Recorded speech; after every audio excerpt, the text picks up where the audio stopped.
Welcome everyone to our 2:30 session, Technology and Communication Strategies, It's a Bold New World, presented by Steve Thess from Avionte. Welcome, Steve. Thank you, Laura. It's a pleasure to be here and be part of the virtual Midwest Staffing Conference. As Laura mentioned, my name is Steve Thess. I'm with Avionte. I'm located here in St. Louis, Missouri.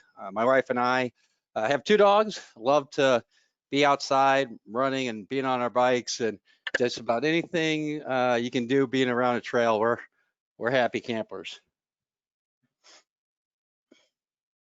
Initially, we were going to have a polling session set up within the demonstration to have some interactive with the audience. That polling tool within GoToMeeting wasn't cooperating with us earlier. So when we get to those polling slides, we'll just have you enter your answers in the chat, and Laura can kind of give us feedback on to what everybody's answer is. And before we get started, I wanted to share with you a little bit about Avionte. Avionte software, for those of you who aren't familiar with us, is a full front and back office software as a service solution for the staffing and recruiting firms, which includes sourcing tools, applicant tracking, sales CRM management, time and attendance, payroll, billing, accounts receivable, as well as business intelligence and reporting. We're headquarters in St. Paul, Minnesota. We have over 1,000 customers. More than 25,000 users log into our system every day to perform, candidate searches, placing, talent and paying the talent when time's right. And we have over 60 solutions partners that are integrated into our software. So adapting, to COVID and beyond, it's a bold new world. A lot has changed for every industry over the past several months. And it's obvious, the staffing and recruiting industry is tied to all of them. So some in our industry have been hit hard. Others, we've been able to weather the storm. And there are even some in our industry that, are supporting the essential workers, and their business is just booming right now.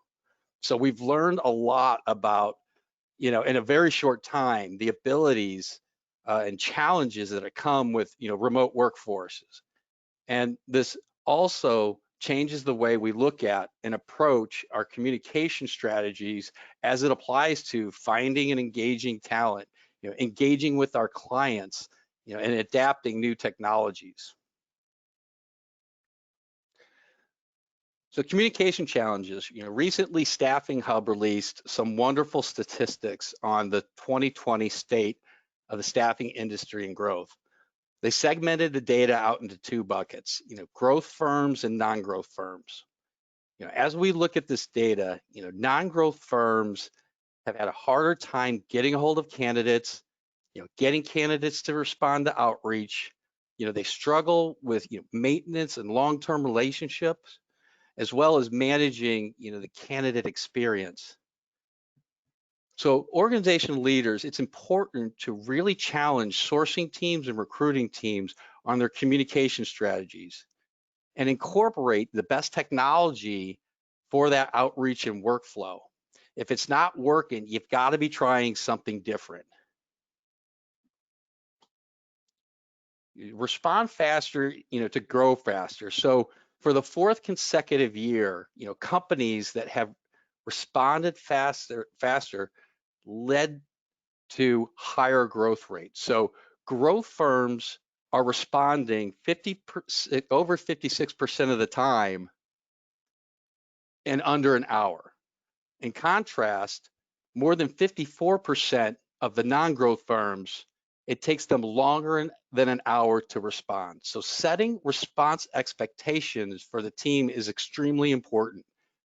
And it's also important to have a tracking mechanism to ensure that you can measure that success.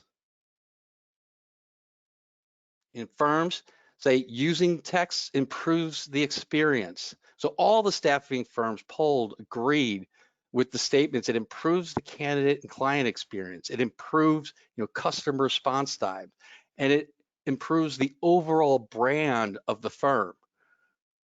So we know this is very important to be engaging using text messaging. It's also extremely important for staffing organizations not to lose any of those text communications. Those need to be documented in a centralized system so they can always be referenced at a future date and not stored solely on, an individual person's personal device. Using text, to follow up initially.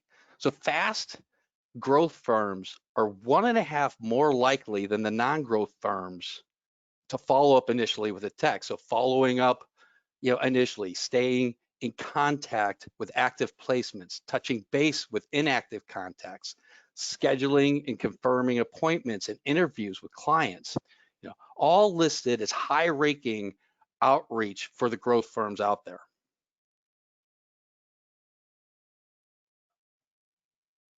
So your most effective lead sources, LinkedIn, referrals, Indeed, and company websites, all listed as, the leaders here. So it's important to be tracking the traffic of not only where most of these leads are coming from, but where are the high value conversions coming from? So as an organization, that's going to allow you to understand where you need to spend your marketing dollars and driving communication strategies to those sites that have the highest conversion rates, not necessarily just the mass amount that's coming to you. So finding and engaging with talent.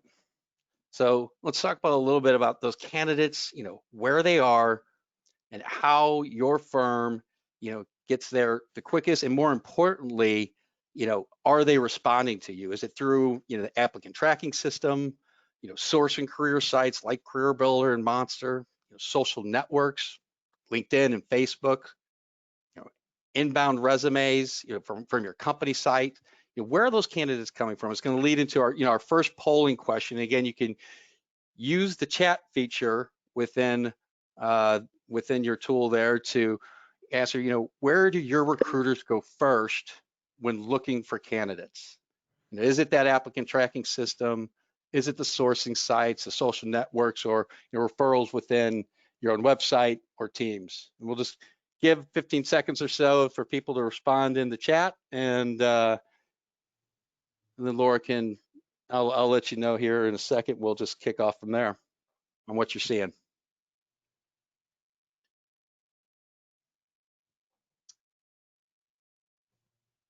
Well, it looks like one is the winner. One is the winner. So typically that's, what we see first when we're talking with clients out there. And the reason's simple, it's they have the information on the candidates, already in system. They've got their phone number, they've got their email address, they have prior work history, resume information in system. But the recruiter may not know how long that candidate's been in the system. When was the last time that candidate contact information was refreshed? Or even, are they an active candidate or are they a passive candidate? So once, they run through the internal candidates, and recruiters will then be headed out to those sourcing sites, those networks, to then hunt and peck for, more candidates, fresh candidates to try and bring into the system, people they think they're going to find that are actively looking. So this leads into, our second polling question. For what form of communication are recruiters using most with the candidates? Are they using the phone as first? Are they using email or text messaging and direct messaging? What do you find in your firm is utilized the most when it comes to, outreach communication?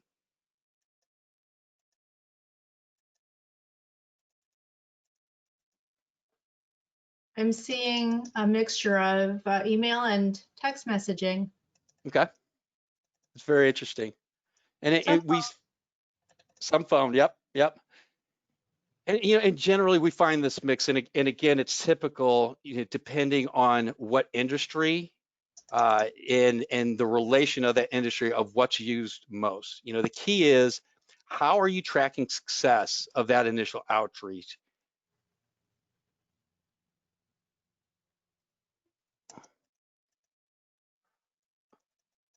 So your talent pipeline is too valuable to lose. We talk about not knowing whether or not you have active candidates in your applicant tracking system or not.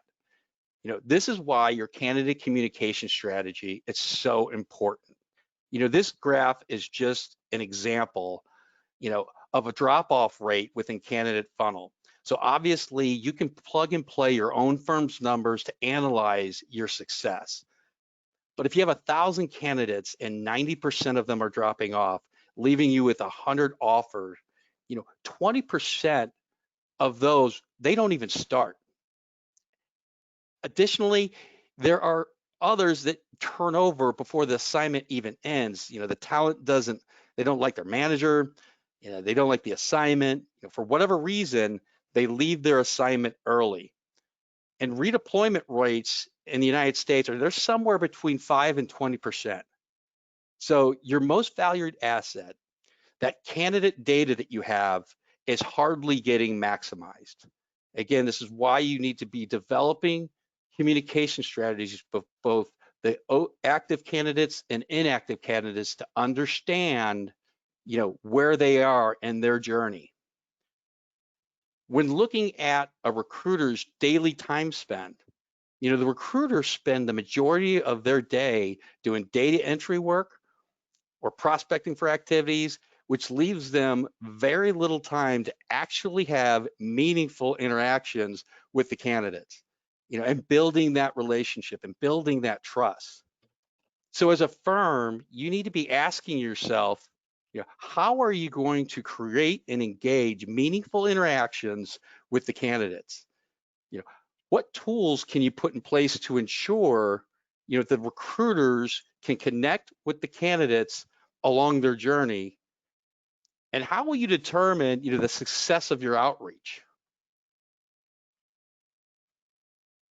It all comes down to that talent experience. As the candidate moves through the talent lifecycle, there are multiple opportunities to communicate, to have outreach with the candidate, and help build out that relationship. And it all starts with your company site. Your site and company brand is one of the most important resources because in many cases, it's the first impression the candidate will have with your firm. Today, 90% more applies go through a company website rather than 4 years ago. And job boards. How you post and communicate job descriptions is important.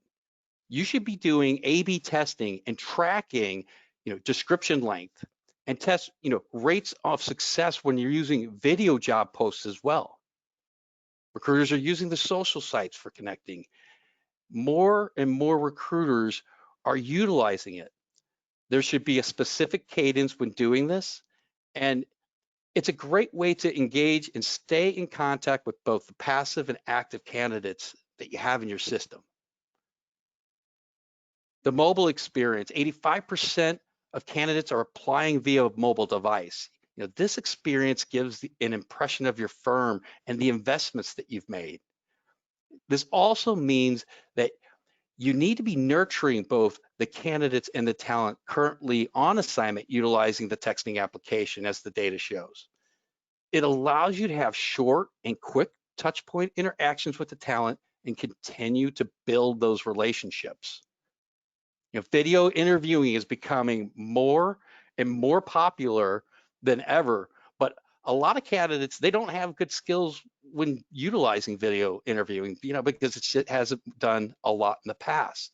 So recruiters that can make that connection, that can take the extra time to help a candidate feel comfortable with this new process, is going to earn their trust, which is going to help them in that redeployment strategy and make them familiar to that candidate when they call again, or when they send a text message, or when they send an email to them. They're going to remember that experience. That onboarding experience, again, goes back to that firm's brand and that experience the candidate has. And talent, as far as their deployment process, so from a new hire paperwork to confirming start times, locations, the talent just wants to feel like all the boxes are checked and they're good to go on day one. And in review, how are things going? Initial check back within the first week, how things are going after 30 days, 90 days, 60 days, whatever decide your cadence should be, it needs to be consistent, and you need to be tracking the success of that cadence, through outreach strategies as it relates to your redeployment success. And when looking at redeployment, you want to be communicating early with the talent while they're on assignment and engaged to find out where their plans are post assignment. That's nothing new in the industry. I think everybody says they want to be doing that, but you need to be utilizing technology to help facilitate that workflow with the recruiters and the candidates. And you may not have an assignment for them, or maybe they don't have immediate plans to redeploy. But this is where you need to have, marketing cadences set up so that, they're always fresh in your applicant tracking system of their information. You want to understand when, they expect to redeploy. So when you do have the right fit or the next assignment, or you can go find that assignment, your reach out is familiar to them. The organizational brand, perspective of the recruiter is familiar to them, and they're more likely to, take that communication and ingest it. So we talk about all of these cadences and reach outs and the different touch points to thousands of candidates. It's where you really want your technology to come together, help deploy your communication strategy. So it's going to lead us into our next polling question. So does your staffing firm have a documented multi-point talent engagement process throughout the talent lifecycle?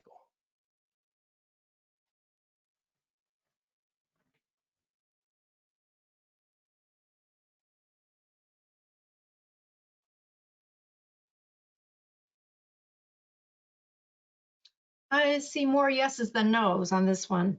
That's great. Yeah, and we typically see this, it varies greatly from organization to organization on, how many touches that they want in their talent process. And when we speak with people, they have a specific workflow they do. So in short, it's not really a one size fits all approach for every organization, but you need to have that talent focused plan and then benchmarking against it, which leads into our next polling question. Do you have a process and a system to help gauge the success of those communication strategies?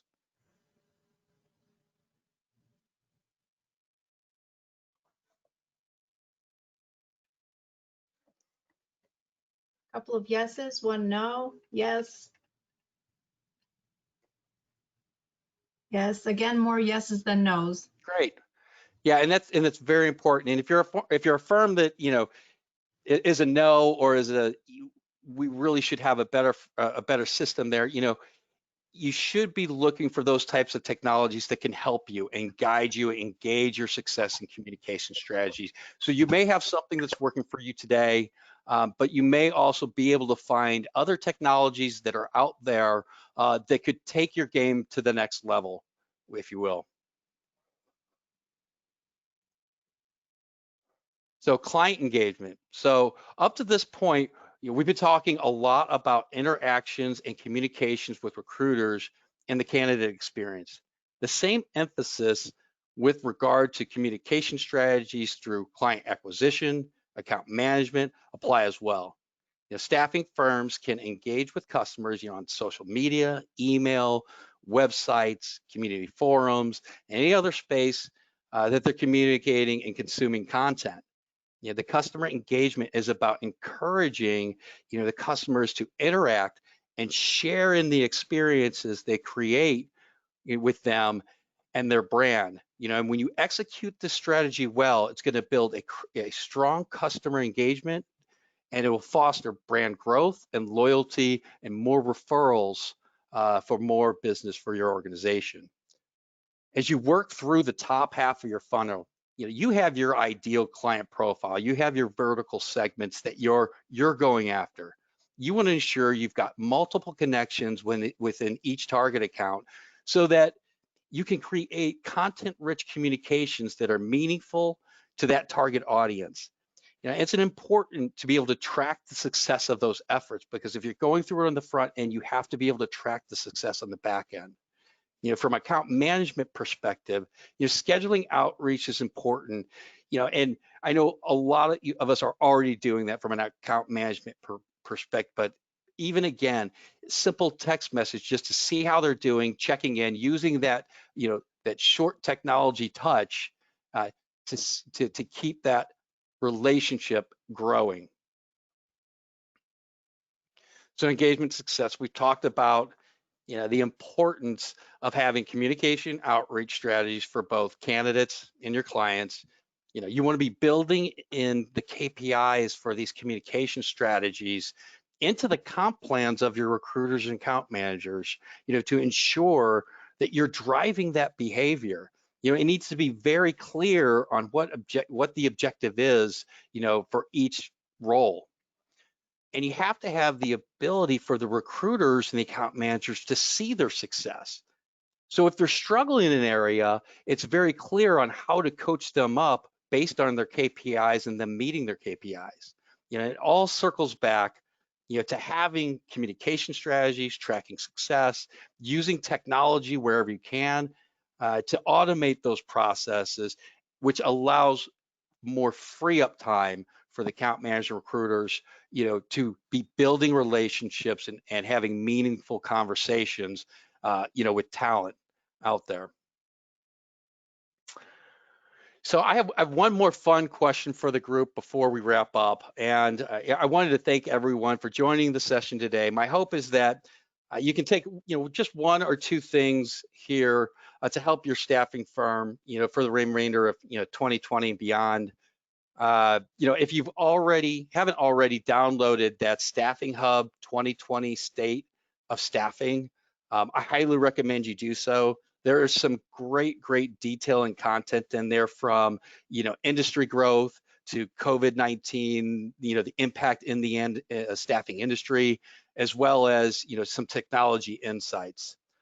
If you want to learn more about Avionte, please, visit our website. You could outreach me directly via email, and we can connect with myself or another representative. I just want to thank everyone again, for joining the session. And for your final polling question, did Carol Baskin feed her husband to a tiger? Definitely, no way, not sure. And for those that don't know, who's Carol Baskin? Donita says whacked him. Okay. Definitely yes. Everyone liked that question. That's great. Well, thank you again. Serious question, if you don't mind coming back to Yes. this. How do you think communication should change based on what type of business you're trying to pursue? For example, industrial staffing versus IT staffing. Yeah, that's a great question because they're two very different verticals. And the experience that you're going to have is with a IT staffing versus a industrial staffing, based on your candidate profile, is going to be different.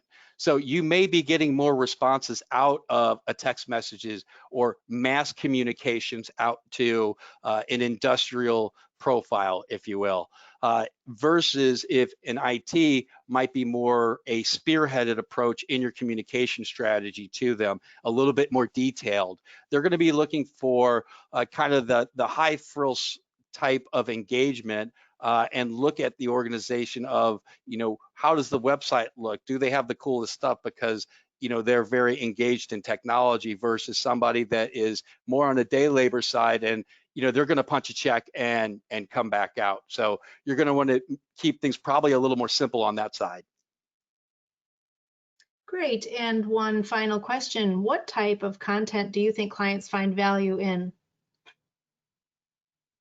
I think that is really going to be kind of industry focused and specific. There's no real silver bullet there, but anything that is about their specific industry, maybe you see something in competitive analysis that's out there that you can share with them, that shows that you're engaged in what they're doing and what's going on in their industry, and just staying in touch with all of those great things. You know, if there's something in their industry that comes out, just as an example that Staffing Hub did with that great data, being able to share that content with them. And even, you know, that's more related to their industry, but it's showing that you've got a finger on the pulse of what's going on in their world and that you're sharing kind of free content with them. And it really helps build relationships. Excellent. Is there anything else? Other questions?